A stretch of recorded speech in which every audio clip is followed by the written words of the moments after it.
So we've all experienced times when we feel gloomy and low for no apparent reason at all. Have we? We've all experienced. It might be gloom, it might be anxiety, and you're kind of wondering there's no reason for it, but I'm still feeling it. So where does that really come from?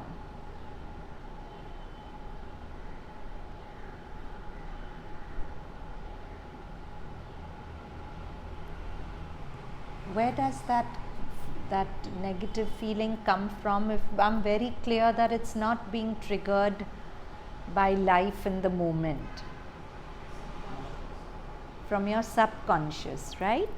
So if you look at your thoughts, there'll be two kinds of thoughts. One which you're choosing to think, we call them conscious thinking, but the bulk of your thoughts are coming without your choice. Have you noticed that?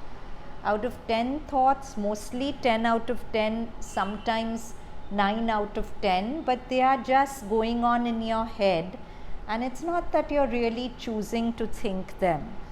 So those thoughts are coming from the programming of your subconscious mind, right? So if a lot of your thinking is occupied by subconscious, unconscious thoughts, you have less intelligence and awareness available for conscious thinking. And sometimes if that, what happened? It's here. And sometimes if the unconscious thoughts are dark or gloomy or negative, we feel it's being caused by people in my life or circumstances in my life. But very often your life could be perfectly good, but because you're having those thoughts and you're looking at life through the filter of those thoughts, it's appearing to be like, as a metaphor, suppose you're sitting in a room which has perfectly good weather, but a movie starts playing on the screen about storm and all that, and you get so caught up in the movie that you get hypnotized into thinking that the weather is actually bad, that the weather is actually good, but it's that movie playing in your head which is creating an illusion of it to be whatever it is. So Thich Nhat Hanh has given a beautiful analogy. He says that suppose you're sitting on the ground floor of a room and this basement has videos and you're looking at a screen. The ground floor is your conscious mind, the basement is your subconscious mind, and each time a video is being pulled from the basement, it's playing out on the screen, and if you get involved in it, it occupies a stronger place in the basement. When its season is over, it will go back to the basement. We've all seen our dark moods don't last forever. They play out, and when their season is gone, it goes back to the basement. But how you interact with the video when it rises determines whether it will have a stronger place in the basement and it will come out more often and more strongly, or a weaker place. So the Buddhist way is to just watch those movies, recognize that it's a movie, and that way weaken it. But that sometimes takes very long. And Mother's, a large chunk of Mother's work in her yoga is to actually bring light to the subconscient, right? Because Mother says that you can have the most elevated experiences, but till you don't bring light to the subconscient, you'll keep falling back into the same low negative movements and cycles, because that's where, as we said, most of our thoughts are coming from, a large part of it. So the Buddhist way of bringing light to the subconscient, of just watching thoughts, it takes forever, and sometimes you get very lost in it. Like Sri Aurobindo says, that to go into the subconscient without the light of the superconscient is a very dangerous thing. It's like going into a dark forest with a torchlight. You won't go very far. But if you bring mother's light into the subconscient, then that's a much quicker way of changing it rather than just depending on your witness, poise, or just watching. Okay, so Sri Aurobindo's words, the Muladhar is the earth chakra, lowest chakra in our body and the highest in the animal. Interesting, no? In evolution, an animal's highest chakra is the Muladhar and the human lowest chakra is the Muladhar. So the Muladhar is the center of physical consciousness proper, and all below in the body is the sheer physical, which as it goes downward becomes increasingly subconscient. But the real seat of the subconscient is below the body, as the real seat of the higher consciousness is above the body. Interesting, the higher consciousness is here and the lower consciousness is actually in the ground below the body. As the real seat of the higher consciousness is above the body. At the same time, the subconscient can be felt anywhere, felt as something below the movement of the consciousness and in a way supporting it from beneath or else drawing the consciousness down towards itself. The subconscient is the main support of all habitual movements, especially the physical and lower vital movements. When something is thrown out of the vital or physical, it very usually goes down into the subconscient and remains there as if in seed and comes up again when it can. That is the reason why it is so difficult to get rid of habitual vital movements or to change the character, for supported or refreshed from this source, preserved in this matrix of your vital movements, even when suppressed or repressed, surge up again and recur. The action of the subconscient is irrational, mechanical, repetitive. It does not listen to reason or to the mental will. It is only by bringing the higher light and force into it that it can change. It does not listen to reason or to the mental will. This is important. It is only by bringing the higher light and force into it that it can change. Always, therefore, one should begin by a positive and not a negative experience, by bringing down something of the divine nature, calm, light, equanimity, purity, divine strength into the parts of the conscious being that have to be changed. Only when that has been sufficiently done and there is a firm positive basis, is it safe to rise up the concealed subconscious adverse elements in order to destroy and eliminate them by the strength of the divine calm, light, force and knowledge. So in short, he is saying that it's very important to connect with the superconscient, only then venture into the subconscious. So actually Sri Aurobindo was hugely against Freud and the Western philosophers who plumbed the depths of the subconscious without the equipment of the superconscious, because then you can just get lost. And to some extent even Vipassana does that. They say it's a surgery into your subconscious mind, but there's no concept of the superconscious in Buddhism. So it's wonderful. I swear by Vipassana, it's a huge part of my practice also. But I do know of people who have gone for Vipassana and come out with suicidal tendencies which they couldn't handle, etc. Because it is a plunge into the subconscious, and if you are not connected enough to your light, the toxicity that arises can be too much for the conscious mind to handle. So, the superconscient, not the subconscient, is the true fountain of things. The significance of the lotus is not to be found by analyzing the secrets of the mud from which it grows here. Its secret is to be found in the heavenly archetype of the lotus, that blooms forever in the light above. Sri Aurobindo, so beautiful. We all know that a lotus is called Pankaj. Pank is Kichad, Ja is Janma, born out of mud.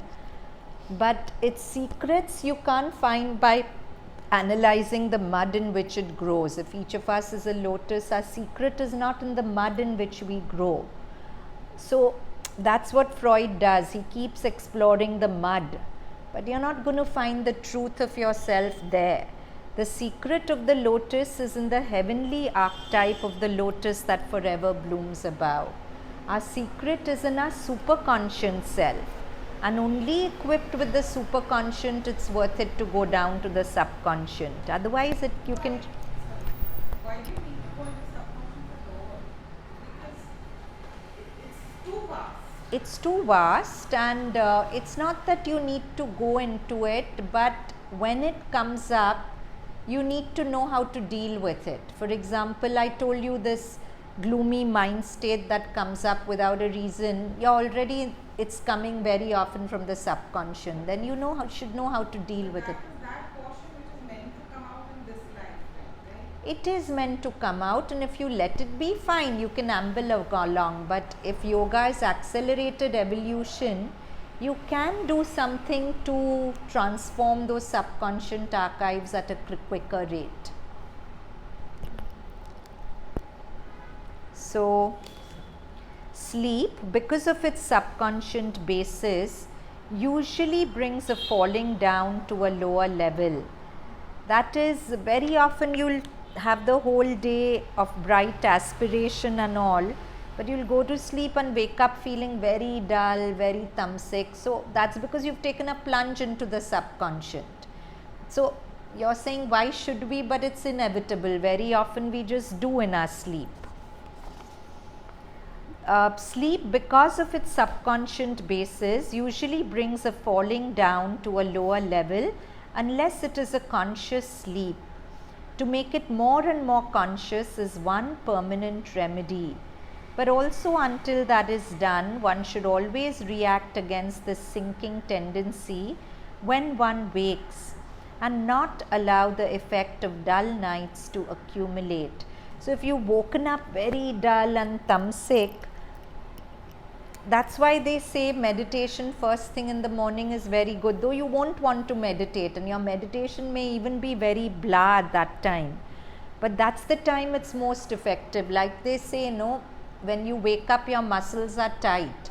So if you do vigorous exercise, you'll lose maximum weight because you're working against tight muscles. Similarly, because your consciousness is really blah, if at that time you bring light, it helps. So it's very good to meditate just before sleeping and immediately when you wake up, because that's when the subconscious, you've fallen into it. So it's good to bring light to it.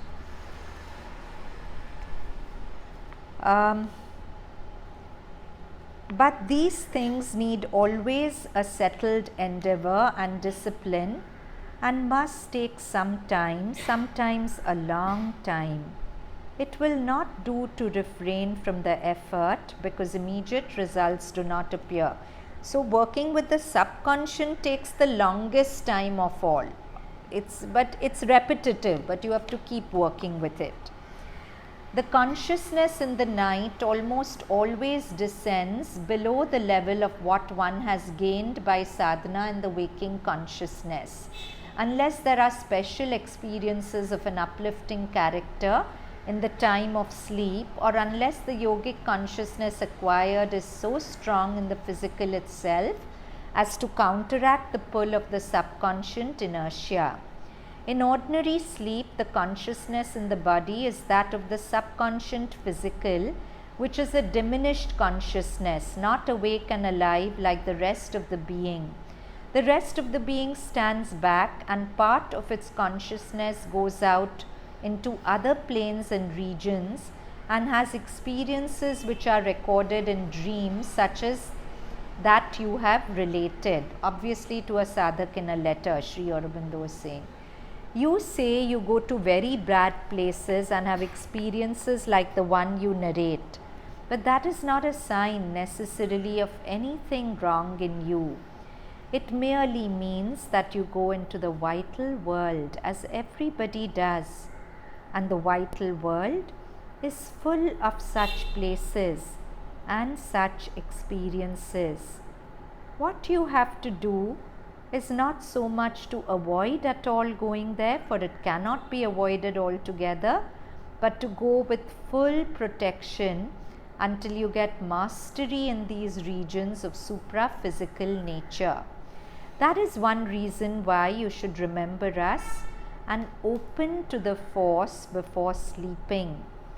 For the more you get that habit and can do it successfully, more the protection will be with you. So it's very important to ask Mother for her protection before sleeping. So you see yourself covered with her white light, or you see yourself on her lap, or if you know a verse of Savitri, to just repeat it as you're falling asleep.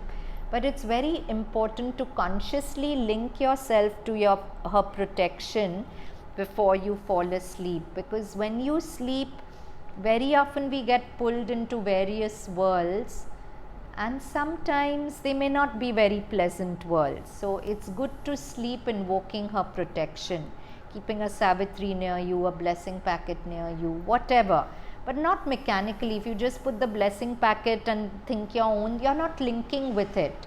You have to link with her consciousness very consciously and then fall asleep. There's a very nice mantra you mentioned earlier to Huh. sleep. Sri Aurobindo had given it. Yes. Or to be conscious of Mother even when hands. Ah, that was long back. You're not talking about in sleep as in waking, be with me, in sleep as in. No, as an actual sleep. Ah, we done mantras Yes, one Savitri class. Yeah. Yeah, I think Sri Aurobindo had given this mantra to do before sleeping. No, not that. There was a special thing. It had various beautiful things that addressing the Mother, let me come to you in my sleep, let me be conscious of you in my sleep. It was beautiful. If you find it, send it to me. I'll post it on the. Yeah? I was just reading recently an article, a paper presented by an American psychiatrist who is specializing in OCD. And in that there are various types. And there is one called pure OCD, in which there is nothing like it's dirt or anything, it's just a thought. So he was talking about a patient who says that she gets a thought that if I eat this, my mother will die. Something. So he wrote exactly what that if I tell her that this is irrational, it will do her more harm. Because as you said, through mental will or through reasoning, he said that therapy is absolutely against, because if she knows it is irrational. So by telling her, it's not going to work. So he came to Vipassana that you have to just observe, you don't have to do anything with that.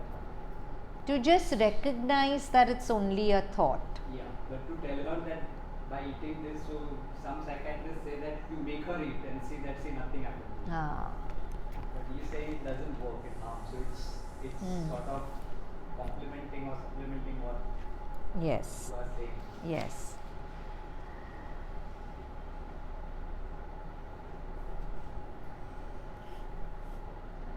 In ordinary sleep, the consciousness in the body is that of the subconscient physical. In ordinary sleep, it's always subconscient physical, which is a diminished consciousness, not awake and alive like the rest of the being. The rest of the being stands back, and part of its consciousness goes out into other planes and regions and has experiences which are recorded in dreams, such as that you have related. You say you go to very bad places and have experiences like the one you narrate, but that is not a sign of anything necessarily wrong in you. It merely means that you can go into the vital world, and the vital world is full of such places, so you have to invoke protection. So, actually this whole thing, bringing light into the subconscient, is the fourth. We were continuing the Shanti mantra, right? The fourth line of the Shanti mantra is Tejas Vinavadhi Tamastu. Tamas is your subconscient and Tej is light, bringing light into the subconscient. Now, this is a passage by James Anderson from his book, A Torch in the Dark. Once I arrived in Pondicherry, I found the air pregnant with sublime possibilities. Everything represented a new departure and break from the past. Even the light was strangely new, intensely bright. It was somehow diffused with the tiniest particles of golden hue. So when he came to Pandi, he could see this. If there is even the tiniest opening, one cannot breathe here without inhaling this consciousness. I went through months of intensely symbolic dreams. I was receiving clear instructions. One afternoon, while resting after lunch at my guest house, I drifted off to sleep. I dreamt I was in a big modern city surrounded by tall buildings. The mother came to me and proceeded to teach me to fly. Up we soared to the highest skyscraper. I was having such an exhilarating time. However, much to my disappointment, the mother then signaled down to the ground. She brought me down to earth once more, drawing me down dark, narrow alleyways. We finally stopped, and the mother pointed down to some steps that led to a dismal, decrepit-looking basement, saying to me, "This is where I want you to work." Never had I received such an emphatic and clear command. I knew what I had to do. Each one of us houses this basement of obscurity. Sri Aurobindo referred to it as the lower nature, and many of its parts are starved of light. Concentrating on the lower nature is never good. You should concentrate on what you want to develop and not on what you want to destroy.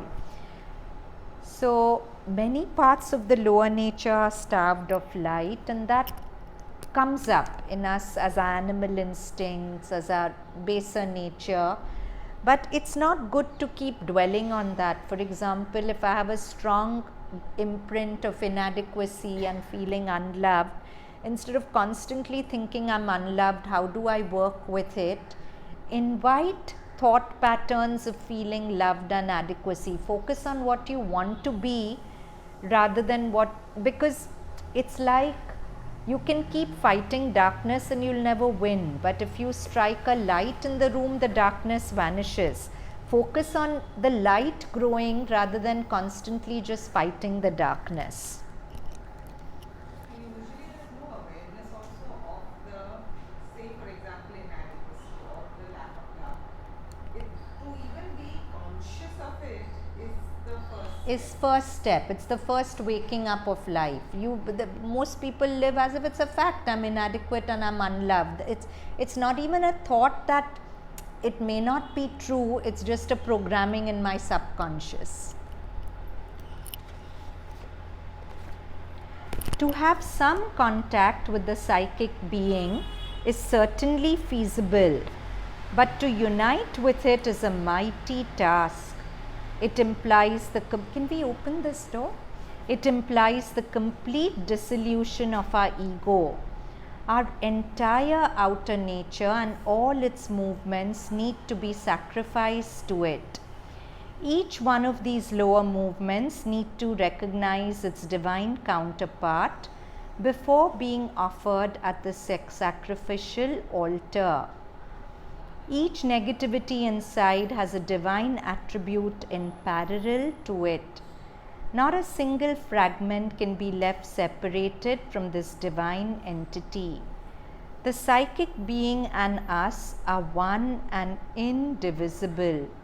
We simply become it. But becoming what we truly are is the most challenging task that anyone can face in life. Everything can be offered, As I do this, the responsibility of the sadhana is gradually taken out of my hands. Then there is only the mother doing it for me.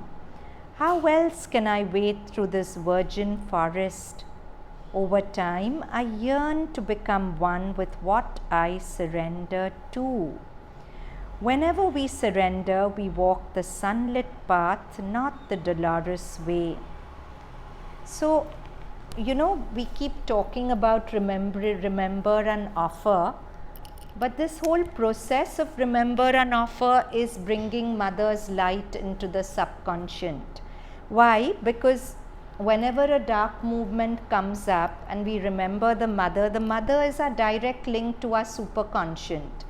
So whenever we offer it to her, we are inviting her light down into the subconscient. Actually, it's that process. It's not just, we feel like some level we are skeptical about the process, but actually it's spiritually a very scientific process. Mother is the subconscient light, and whenever a dark movement arises and we offer it to her, we are inviting her light to go into the subconscient and change it. And that's how it happens over a period of time.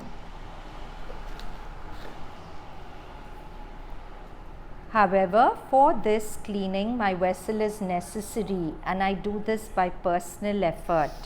This is the other state. Personal effort is clearly mandatory and will always remain so long as the ego is present.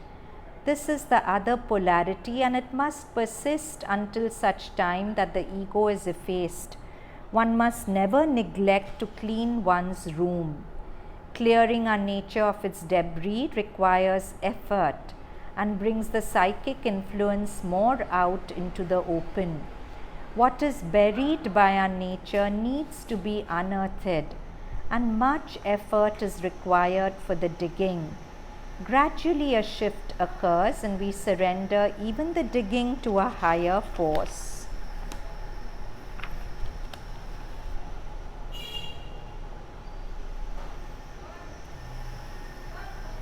When you follow the ascending path, the work is relatively easy. Ascending path is rising to a higher consciousness, to the superconscient.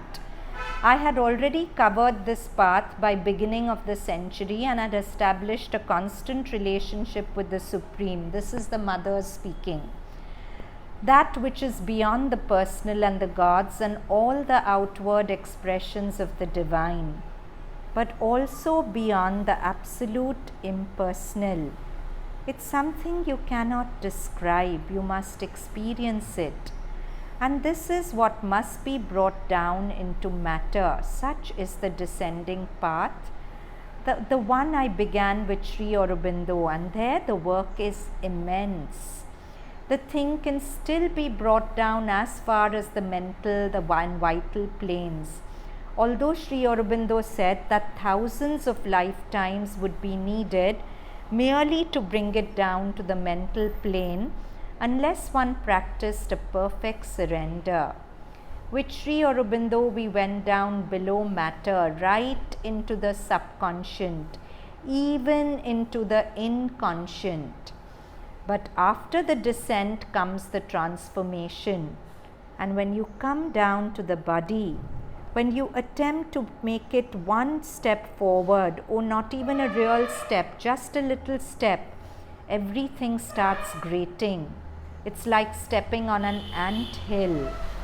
And yet the presence, the help of the Supreme Mother is there constantly. Thus you realize that for ordinary men such a task is impossible, or else millions of lives would be needed. But in truth, unless the work is done for them and the sadhana of the body is done for the entire earth consciousness, they will never achieve the physical transformation, or else it will be so remote that it is better not to even speak of it. But if they open themselves, if they give themselves over in an integral surrender, the work can be done for them. They have only to let it be done. So for us, for mother, of course, it was a grueling process. And when she actually questioned that, will everyone who does my yoga have to go through it? And she said, definitely not. Everyone won't have the equipment to sustain what I'm sustaining.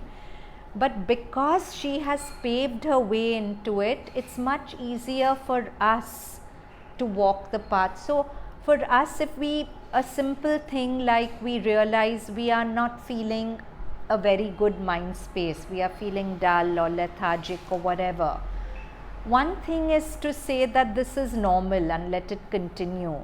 Another way is to instantly connect with the mother, either with her image or her name, because if you connect with her, you can't not be happy at the same. It's not possible. So to always be bright and happy, connected to her, no matter what we are doing, then that's constantly paving the way for the superconscient light to work on the subconscient, because any negative mind state, it's coming up somewhere, possibly from the subconscient. And if we are connected to the mother's light immediately acts on it and changes it. So it can be mechanical also. It can start by feeling it can start by feeling mechanical, but which is why 10-15 minutes of meditating on her regularly is important, because that gives you time to really connect with her. And in those 10-15 minutes, even 2 minutes, if you feel lit up by her presence, you have a memory of that. And you can keep drawing on that memory and make the mechanical not mechanical.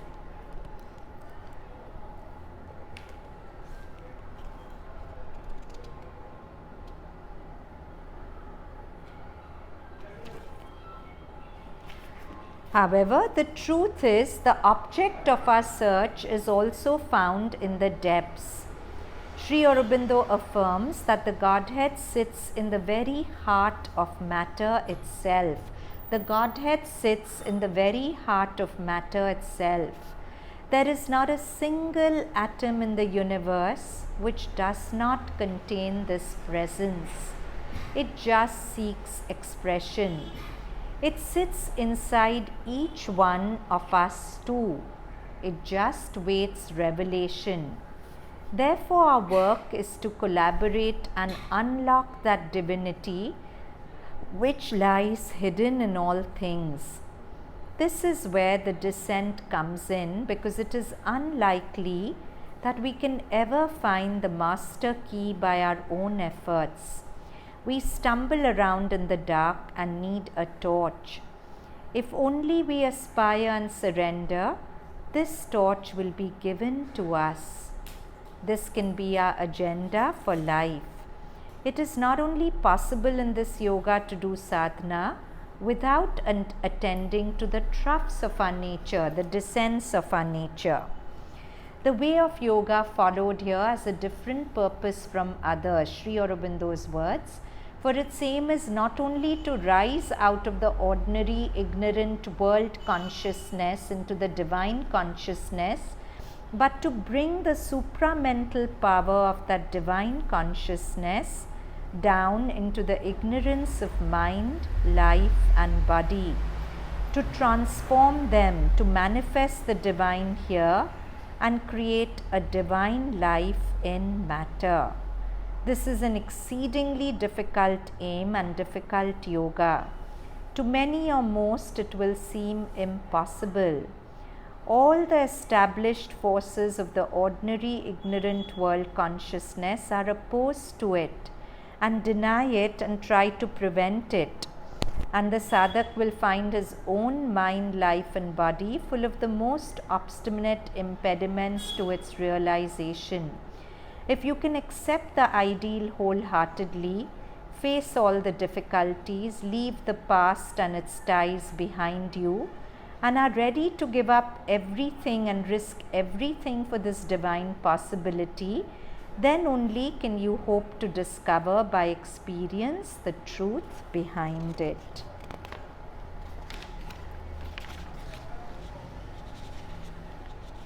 When the physical consciousness is being changed, the chief resistance comes from the subconscient. It is constantly maintaining or bringing back the inertia, weakness, obscurity, lack of intelligence, which afflict the physical mind and vital, or the obscure fears, desires, angers, lusts of the physical vital, or the illnesses, dullnesses, pains, incapabilities to which the body nature is prone. If light, strength, the mother's consciousness is brought down into the body, it can penetrate the subconscious also, subconscient also, and convert its obscurity and resistance.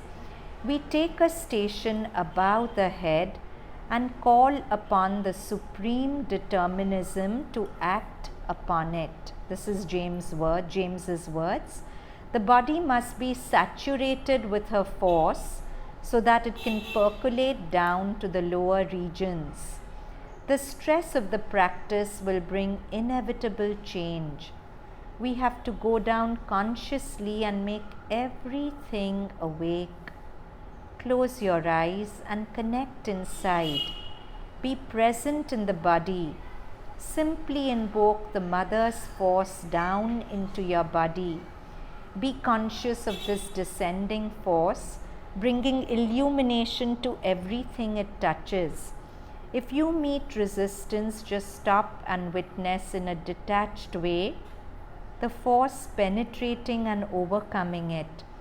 Observe the force descending through your body from top to bottom. Become this light. Seek identity with the mother's consciousness. You're being guided. Nothing can arrest this force. It is invincible. Witness it coursing down your spine through the front of your body. Feel it go down your legs, through your ankles and your feet. Feel or see the force going down through your feet and penetrating the earth through your soles. Feel and watch the force bringing light to a huge repository below your feet. Feel the light expanding and becoming vast below your feet, because below your feet is where the subconscient is. Witness it growing, filling and suffusing this region with its dazzling splendor. So this is of course a practice of meditation. Let's do it. Come sit up straight. Shut your eyes and pull all your attention into your heart space. Bring the image of the mother in the heart until it becomes a living image. So this image is not just a picture. It's your reminder to hope and light and faith and joy. It's a call to your adventure of consciousness. Very often we feel so lackluster in life, nothing to look forward to, just doing the motions. But we always have the excitement of this adventure of consciousness within us. This adventure to make our nature full of light and goodwill and love and joy and happiness. And that's what Mother wants us to have. That's what she's waiting to give us if we reach out for it. She keeps saying, humanity doesn't call me enough, that's the problem. So let me not belong to that humanity who turns its back on gold. Let me be that elite of humanity which is constantly reaching out for this gold beyond anything else. So as you see her image in your heart, let it create or let it tune you into that aspiration. Mother says repeatedly, without aspiration my yoga is not possible, because my yoga is about the call and the answer. So feel that aspiration, that longing, that thirst of the spirit, and let that aspiration climb from your heart as you inhale to the space above your head. Invite Mother's feet, because Mother says her force is most powerful for matter through her feet. So invite her feet above your head. Exhale. Feel the rain from her feet flowing down your body, filling and surrounding your body all the way to your toes. Breathing in, climb up to the top of the head. Breathing out, descend down. It might be just a thought in the beginning, but we visualize in order to actualize. So see, invite Mother's force. Now, its flow depends on the space of invitation. Am I inviting it ambitiously, selfishly? Then it won't come. Am I inviting it out of a space of love and aspiration? Then it will pour.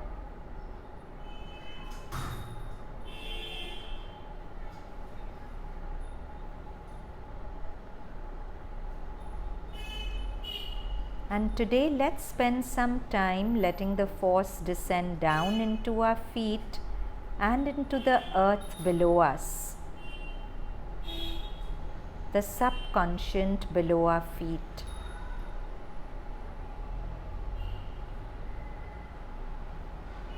May help to visualize Mother's face in the earth below us also.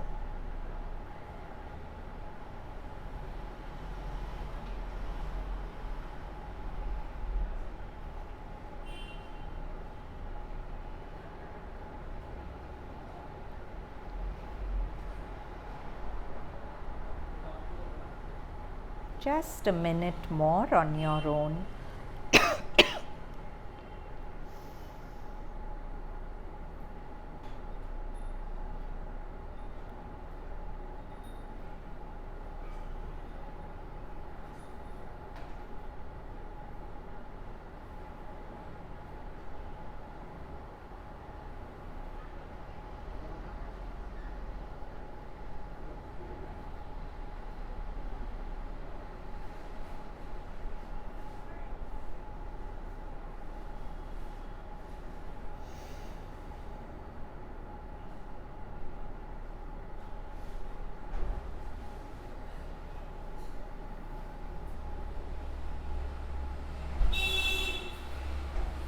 And let's put in our aspiration, our affirmation to Mother. Let your light go all the way down to the subconscient and change those recordings and programs of inadequacy, low self-worth, or fear, or anger, or resentment into programs of light and joy, self-love, self-worth, freedom, goodwill, oneness, and compassion.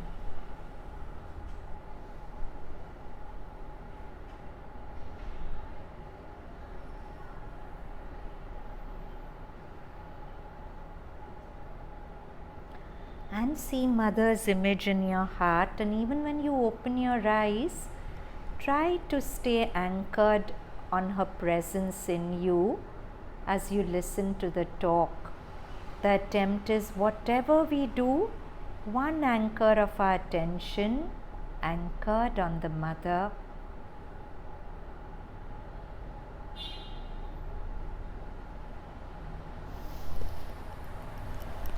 And then slowly open your eyes.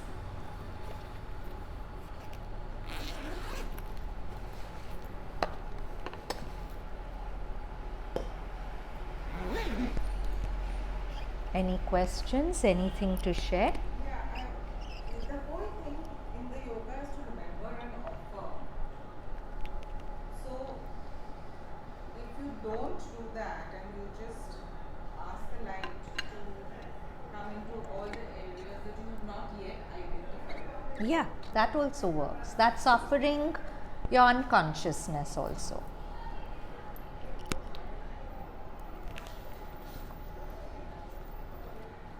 So this can be done before the meditation we just did. It can be done 5 minutes before you sleep at night, when you wake up.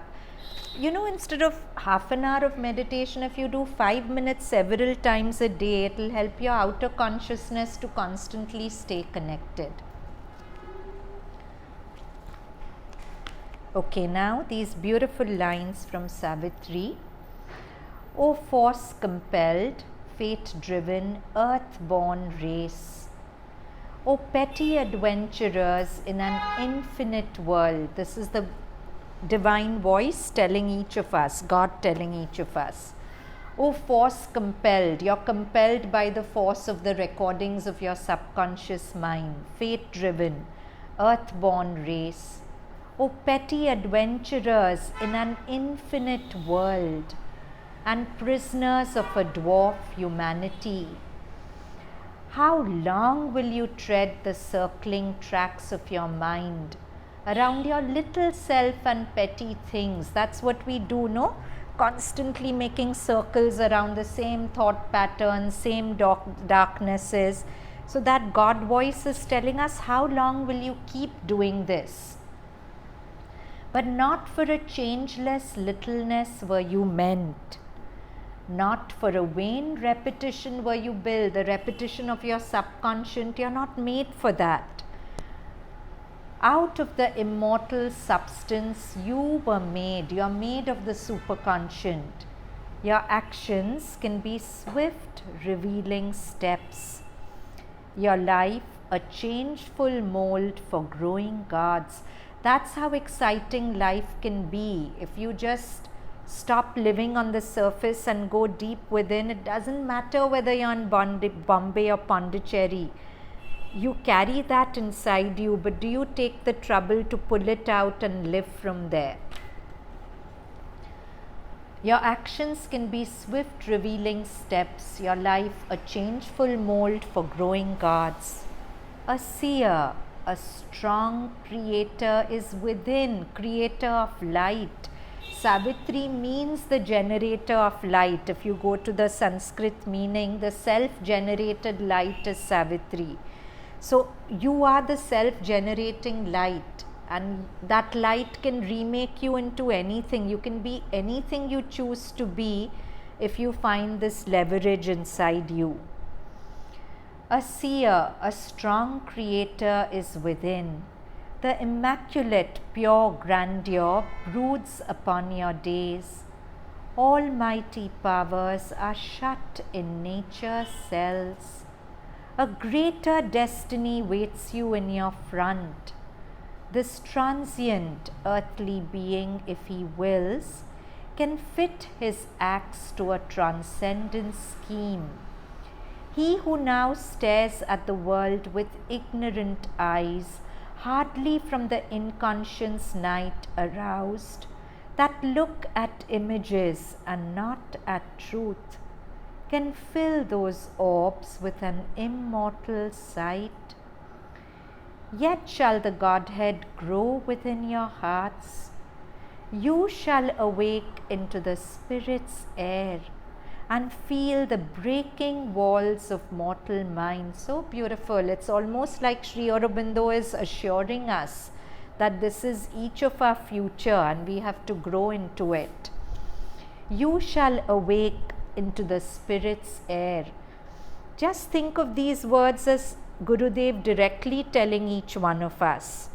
You shall awake into the Spirit's air and feel the breaking walls of mortal mind.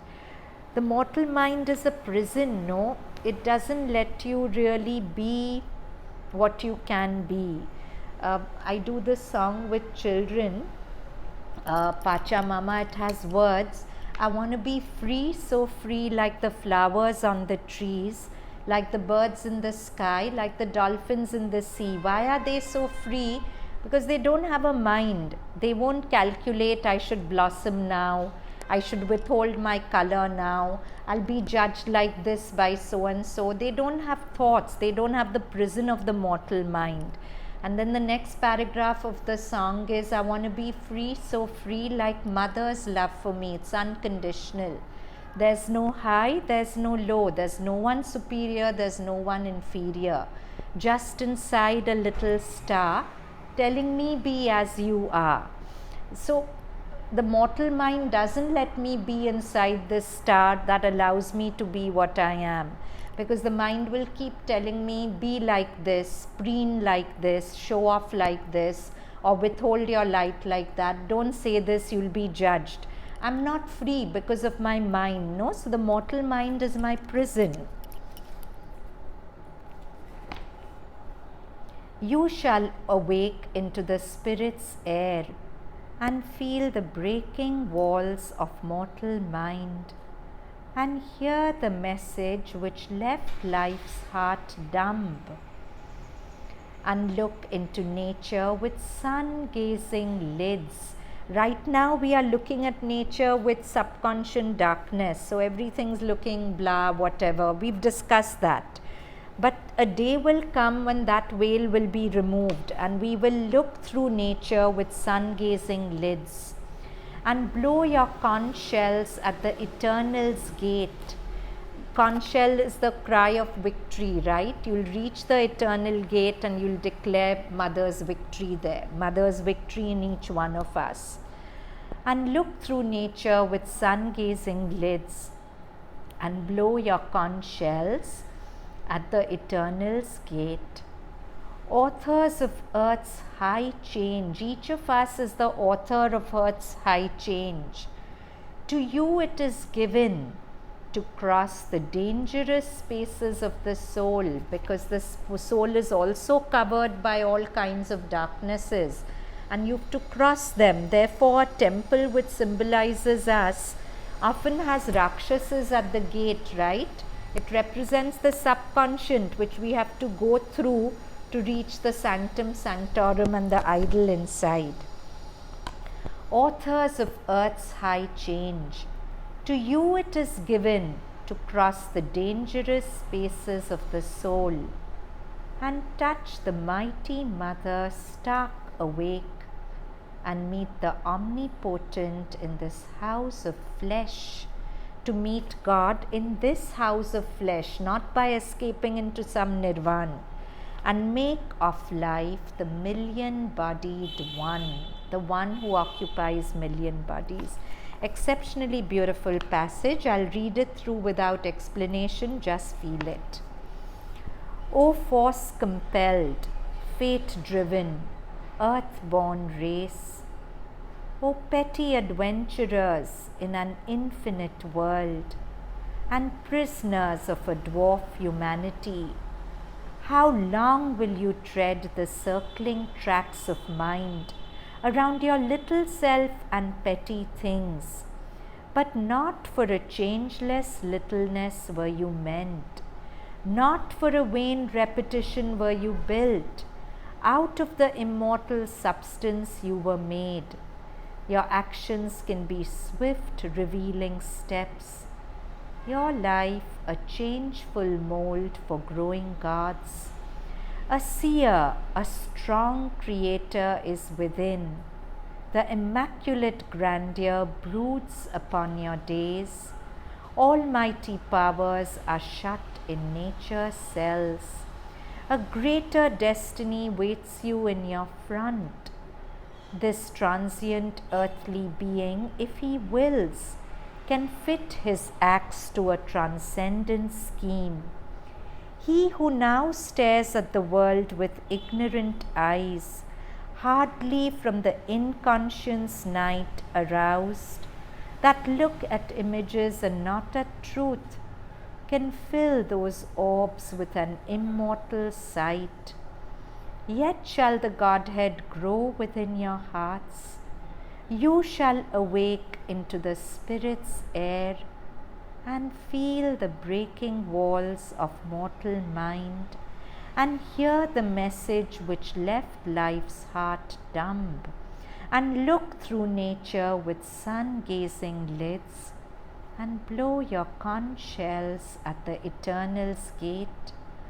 Authors of earth's high change, to you it is given to cross the dangerous spaces of the soul and touch the mighty mother stark awake and meet the omnipotent in this house of flesh and make of life the million-bodied one. So this was about Tejas Vina Vadhitamastu, bringing light to the darkness. And the last line of the Shanti mantra, Ma Vidvisha Vahai. Ma in Sanskrit is no, Vidvisha is ill will. So let there be no ill will, anger, jealousy, hostility.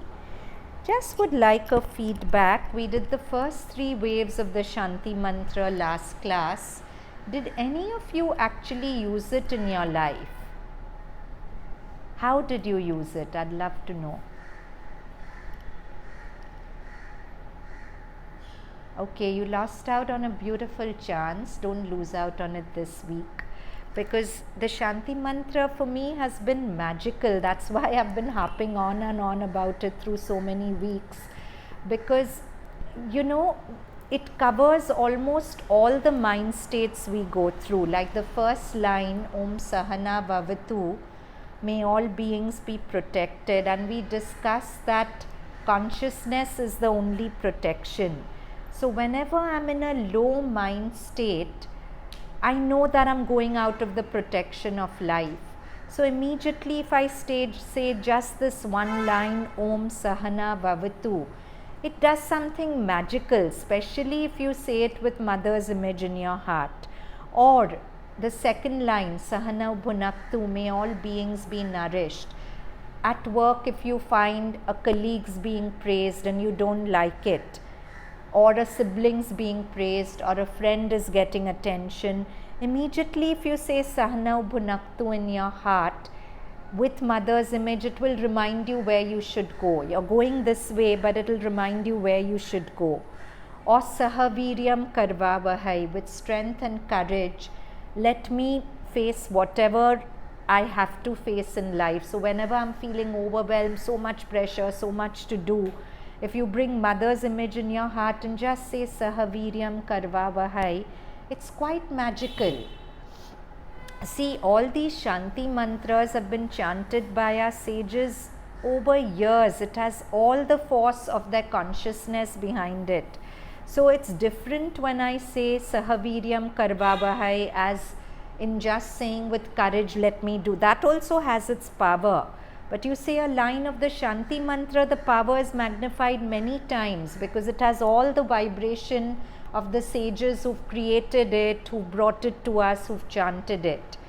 So Sahaviryam Karvavahai. And of course, whenever I find a subconscious darkness arising, a bad mood coming for no rhyme or reason, Tejasvina Vadhitamastu, all with mother's image.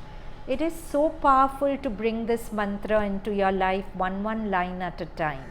So don't just confine your Savitri class to a feel good on Saturday evenings. You must bring it into your life. Then it's worth spending your Saturday evenings in coming here. So now we come to the last line, Ma Vidvisha Vahai.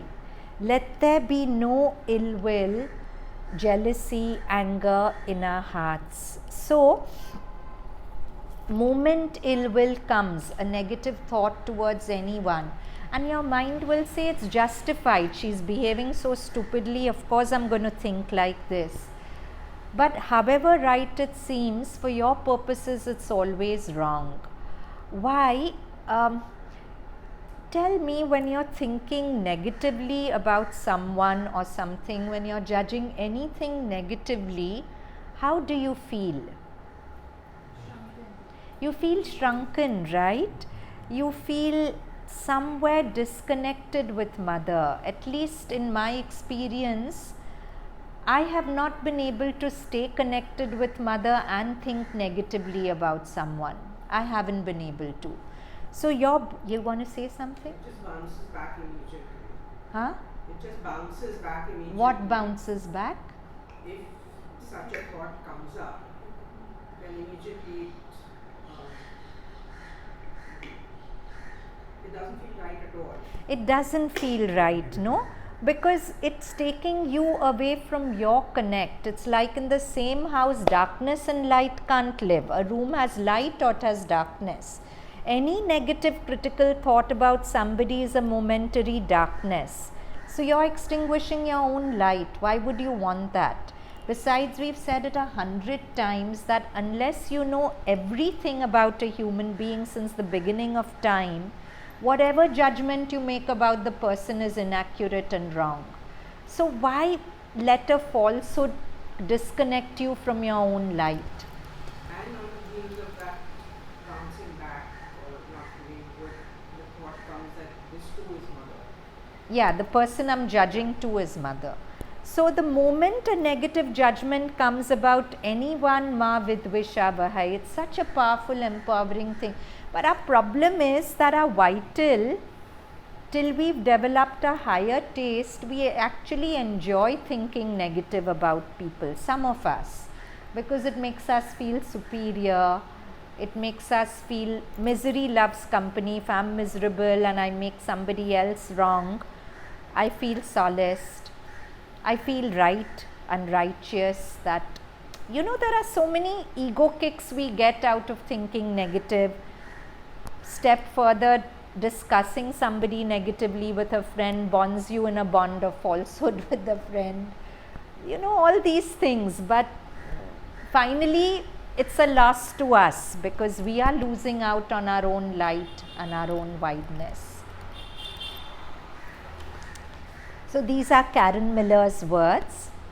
Pick an orange from a tree in my front yard, and its rind may be dirty or blemished, the color uneven, slightly shriveled, bulbous, shrunken. No two are alike, no two oranges are alike, but under the layers of skin, scars and dust, there is goodness. You see pure goodness untempered by time. Once you taste it, you know for sure. So beautiful. Karen Miller is comparing an orange to every human being. The rind is bitter, but inside the fruit is beautiful. The fruit is the God self inside everyone. So she's saying, if you were offered a glass filled with life at its undiluted prime, would you refuse, preferring to gnaw at the bitter rind? That's what we do when we cannot move past the past. We keep swallowing the sour and never reach the sweet. To know myself fully, I do not have to ponder the infinity of the stars. I do not have to plumb the eternity of time. I only have to reach up and pluck the fruit from the bony end of a branch. Of course, she's talking in metaphors. She's saying every time I eat an orange, it's a reminder that however bitter the rind is, there's a sweet fruit waiting inside. But if I go on judging a person negatively, it's like I keep chewing on the rind and I'm not reaching the fruit inside. Further, Karen Miller says, all evil karma ever committed by me since of old, on account of my beginningless greed, anger and ignorance, born of my body, mouth and thought, now I atone for it all. These are Buddhist phrases. The Zen people, the Zen practitioners say this before their meditation. All evil karma ever committed by me since of old, on account of my beginningless greed, anger and ignorance, born of my body, mouth, and thought. Now I atone for it all. Karen Miller says, the voice that speaks these words has the power to stop suffering in its tracks. It has the ability to instantly restore harmony simply by invoking it now. It is an awesome responsibility, but it takes only an instant. Yes, yes, I know. What happened before wasn't your fault. It was too soon. It was too late. It was too much. They didn't ask. They didn't tell. You didn't know. It was unfair. It hurt. They lied. You cried. It was a mistake. It was a crime. But that was then. She's talking about all our past. These are the kind of dialogues that go on. We forgive because we can, and we forget because we must, or we condemn ourselves to lifetimes of pain. Such a beautiful line. We forgive because we can, and we forget because we must, or we condemn ourselves to lifetimes of pain. Why does she say this? Or we condemn ourselves to lifetimes of pain? Because if we, yes? Exactly. You don't forgive this person in the past, you're generating a karmic pattern where you'll keep attracting similar persons into your life again and again. But if you genuinely forgive and forget, then Patanjali says a beautiful phrase, Heyam Dukkham Anagatam, in his Yoga Sutras, then you can prevent future pain from coming. If you resolve your past pain, you can prevent future pain from coming. Otherwise, we are condemning ourselves to a lifetime of pain. So forget the story you tell yourself about your parents, the story you tell about your childhood, the story of absence and lack. Forget the birth story, the death story, the divorce story, the story you keep repeating, the story you'll never forget. All of us have that, no? One story we keep repeating, the story we'll never forget. Forget that story and do not replace it with another. Forget what might have been and what might yet be. The past is gone. The future will arrive on schedule. The future is going to come. Forget what you thought. Forget what you felt. Today is the tonic for yesterday. Tonic is a healing remedy. This moment is the remedy for the past. Now is the only cure for then. Forget, and you will know genuine gratitude. Gratitude is the fruit of letting go. Because when you don't let go, you're full of resentment. But when you let go, you're just grateful for everything. Like we did a yoga ballet to a rap song this for JB, which had these beautiful words. All that I am, all that I've been, all that I see and all that I've ever been is a blessing. Everything. All that I've been, all that I am, all that I see, it's a blessing. It's so amazing and I'm grateful for it all. And there's another line, the gift to realize that everything is a gift. Because that's a special gift, no? Otherwise, if we don't have that gift, we just keep cribbing about everything and we can't be grateful for everything. But even our pain we can be grateful for, and we should be grateful for, because everything in life is a gift. Gratitude is the fruit of letting go, and don't worry, you'll always encounter what you need to know when you need to know it. So go ahead and forget this too. So she's saying, life is such that whenever you need to know anything, you'll know it. So even all the bhashan I've given you, go ahead and forget it. You'll still be fine. So these lines from Savitri, and that's the last. For nothing here is utterly what it seems. Sri Aurobindo is telling us, whenever you're having ill will and you're judging anyone, remember, nothing here is utterly what it seems. It is dream fact vision of a truth, which but for the dream would not be wholly true. A phenomenon stands out significant against dim backgrounds of eternity. So every person you see is a phenomenon standing out against dim backgrounds of eternity. You're seeing a phenomenon, but there's a whole eternity behind that person. But that eternity is a dim background, it's not visible to you. What the person is in the moment is visible. But if you don't know the whole past context, you're going to, whatever judgment you make of the person, it's unfair and it's wrong and it's false. So a phenomenon stands out significant against dim backgrounds of eternity. We accept its face and pass by all it means. A part is seen, we take it for the whole. So we stop here. Any questions, anything to share? So let's sit tall. Today we did the last two waves of the Shanti mantra, Tejas Vina Vaditamastu and Ma Vidvisha Vahai. So Tejas Vina Vaditamastu is bringing light to the subconscient.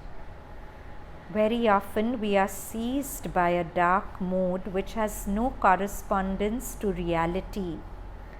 That is what Mother calls subconscient pessimism.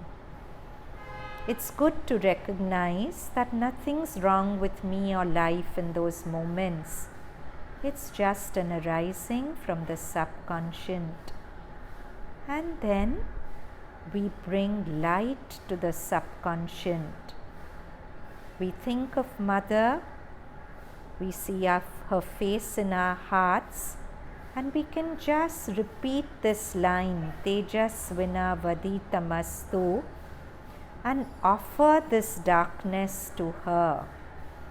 Really, Mother's formula of remember and offer is just this, our darkness arising, and when we remember the Mother, we are offering it to her with the prayer that let all those recordings and programs of inadequacy, low self-worth, fear, anger, jealousy, greed, restlessness, impatience, all those, let them be transformed by your light into new programs of joy and love and light and truth.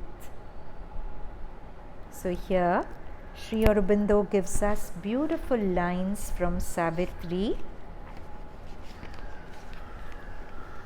where he says, O force-compelled, fate-driven, earth-born race, O petty adventurers in an infinite world and prisoners of a dwarf humanity, how long will you tread the circling tracks of mind around your little self and petty things? So he calls on us to change. He says, you shall awake into the Spirit's air and feel the breaking walls of mortal mind and hear the message which left life's heart dumb, and look through nature with sun-gazing lids and blow your conch shells at the eternal's gate. And then the next line was Ma Vidvisha Vahai. No ill will or anger or resentment towards anyone. Why? Because the moment we feel ill will towards anyone, we are breaking our connection with the whole. So, whenever ill will comes, immediately, however justified it is, to repeat Ma Vidvisha Vahai and offer it to the Mother's light. So So let's end with the whole Shanti mantra, all of us together.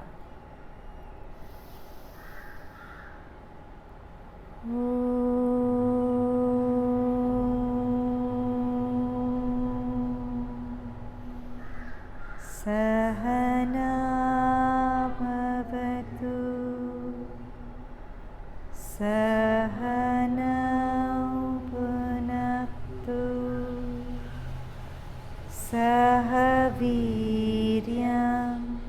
karvavahai Tejasvinavaditamastu Ma vidvishavahai Om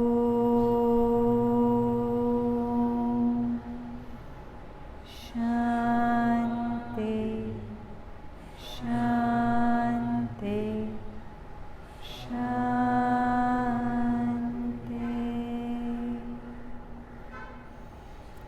Hands together in a namaste. Let's end with 3 Oms.